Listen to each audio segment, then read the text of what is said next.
أما بعد فقد قال الله تبارك وتعالى أعوذ بالله من الشيطان الرجيم بسم الله الرحمن الرحيم اقرأ باسم ربك الذي خلق الإنسان من علق اقرأ وربك الأكرم الذي علم بالقلم علم الإنسان ما لم يعلم صدق الله العظيم আন্নাদি ছাত্র পরিষদ কর্তৃক আয়োজিত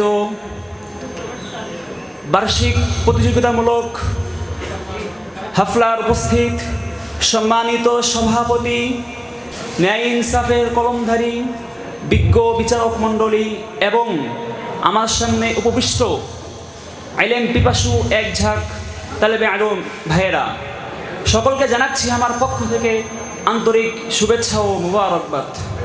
প্রিয় উপস্থিতি, যুগটি ছিল খুবই বর্বরতার। চুরি, ডাকাতি, ছিনতাই, ধর্ষণ, মদ্যপান সব থেকে শুরু করে এমন কোনো পাপাচার অন্যায় নেই সে যুগে হতো না। কন্যা সন্তান হলে জীবন্ত দাফন দিয়ে দেওয়া হতো। এমন একটি যুগে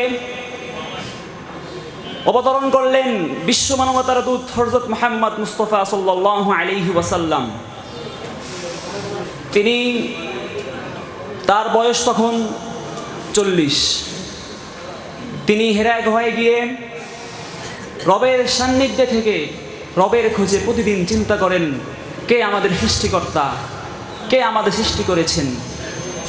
এই মূর্তিগুলো আমাদের সৃষ্টিকর্তা হতে পারে না। তিনি প্রতিদিন সেখানে গিয়ে ধ্যান করতেন, তিনি প্রতিদিন সেখানে গিয়ে ইবাদত করতেন। এমনই একদিন আল্লাহ পাকের দূত হযরত জিবরিল আলাইহিস সালাতু ওয়াস সালাম নাজিল হয়ে বললেন, ইকরা ইয়া মুহাম্মদ। তিনি বললেন, আমি তো পড়তে পারি না, আমি তো উম্মি। এভাবে প্রত্যেকবার বলার পর জিবরিল আমিন নবী করিম সাল্লাল্লাহু আলাইহি ওয়াসাল্লামকে বুকে চাপ দেন। তৃতীয়বারের পরে জিবরিল আমিন বললেন, ইকরা বিসমি রাব্বিকাল্লাযী খালাক।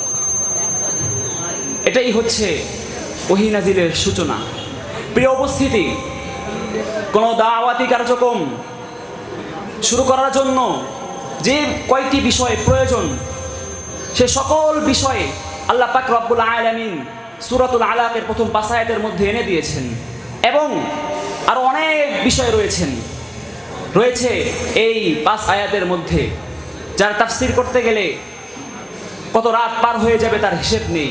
যেহেতু সময় সংক্ষিপ্ত, সেজন্য আমি আল্লাহ পাক রব্বুল আলামিন সূরাতুল আলাকের প্রথম 5 আয়াতে মৌলিক কি কথাগুলো বলেছেন আমি সেগুলো উপস্থাপন করছি।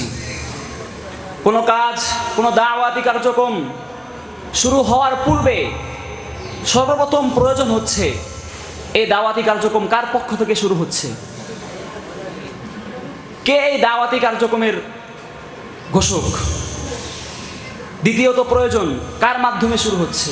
তৃতীয়ত প্রয়োজন এই দাওয়াতি কাজটা কাদের মধ্যে করা হবে। তৃতীয়ত প্রয়োজন। চতুর্থত প্রয়োজন যাদের মাঝে দাওয়াত দেওয়া হবে তাদের করণীয় কি, বর্জনীয় কি। এই সকল বিষয় সূরাতুল আলাকের মধ্যে রয়েছে, সূরাতুল আলাকের প্রথম 5 আয়াতের মধ্যে রয়েছে। ইনশাআল্লাহ আমি তাফসীর এই 5 আয়াত থেকে এই বিষয়গুলো স্পষ্ট করব। আল্লাহ পাক রব্বুল আলামিন প্রথমেই বলেন ইকরা, মানে করণীয় সম্পর্কে বলেছেন, পড়ো। এই আয়াতের তাফসীর সম্পর্কে বিখ্যাত মুফাসসির আল্লামা জালালউদ্দিন সুয়ুতী রাহিমাহুল্লাহ বলেন, আউজিদিল কিরাআতা মুবতাদিআন বিসমি রাব্বিক। তুমি তোমার রবের নাম আগে পড়ো, এরপর পড়া শুরু করো।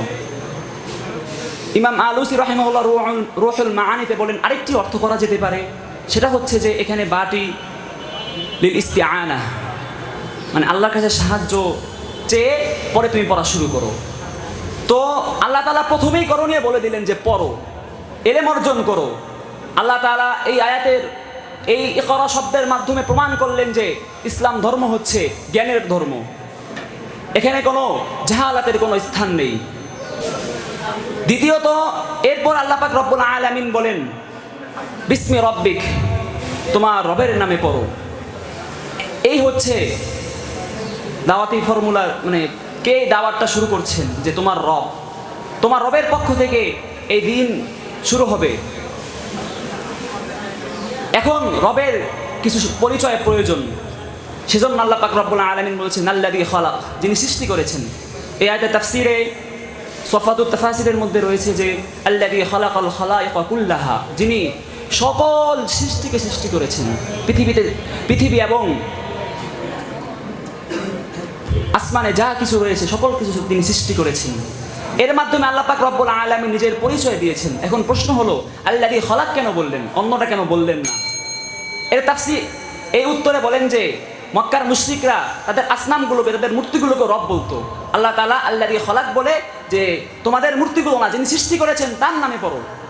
এরপর আল্লাহ পাক রব্বুল আলামিন বলছেন খলাকাল ইনসানা মিন আলাক, এই যে দাওয়াত, এই যে পড়বে, কারা পড়বে? খলাকাল ইনসানা মিন আলাক, যিনি মানুষ সৃষ্টি করেছেন জমাট বাঁধা রক্ত থেকে, যেটা দেখতে কিছুটা জোকের মতো। এই আয়াতের বহুত তাফসীর রয়েছে, বহুত বৈজ্ঞানিক তাফসীর রয়েছে। আমি সংক্ষেপে বলতে চাচ্ছি যে আল্লাহ পাক রব্বুল আলামিন সকল সৃষ্টি জগতের পরে মানুষের কথা এনে কি বুঝাচ্ছেন? রুহুল মাআনিতে ইমাম আলুসি আল হানাফি রাহিমাহুল্লাহ বলেন যে মানুষের শ্রেষ্ঠত্বটা এখানে বোঝানো হচ্ছে।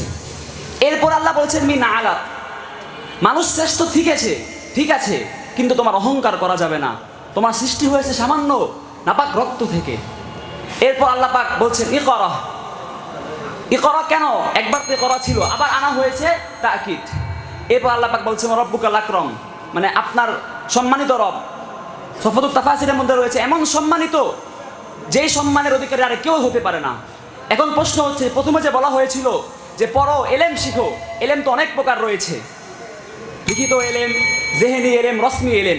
সেজন্য আল্লাহ পাক রব্বুল আলামিন এলেমের ব্যাখ্যা দিচ্ছেন যে আল্লাযী আল্লামা বিল কলাম, যিনি কলমের মাধ্যমে শিক্ষা দিয়েছেন, অর্থাৎ যিনি লিখিত এলেম শিক্ষা দিয়েছেন।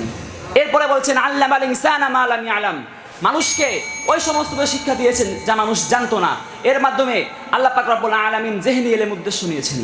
আর কিতাবি এলেম, জেহেনি এলেম এক করলে রসমি এলেম, অর্থাৎ যেটা আমরা মানে ওই আলিফ বা তাসা লিখি, এই এলেমটা হাসিল হয়ে যায় অটোমেটিকভাবে।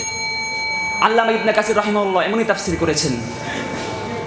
সুতরাং মুহতারাম হাজিরিন, আল্লাহ পাক রব্বুল আলামিন আমাদেরকে সূরাতুল আলাকের প্রথম 5 আয়াতের মধ্যে যে সকল শিক্ষা বাণী বর্ণনা করেছেন, যে সকল হিদায়াত দিয়েছেন, এলেম অর্জন করা, মানুষ সর্বশ্রেষ্ঠ কিন্তু অহংকার করা যাবে না, আল্লাহ পাকের পড়া এবং সকল প্রকার এলেম অর্জন করা। আল্লাহ পাক রব্বুল আলামিন আমাদেরকে তৌফিক দান করুক। আখিরু দাওয়ানা আলহামদুলিল্লাহি রাব্বিল আলামিন।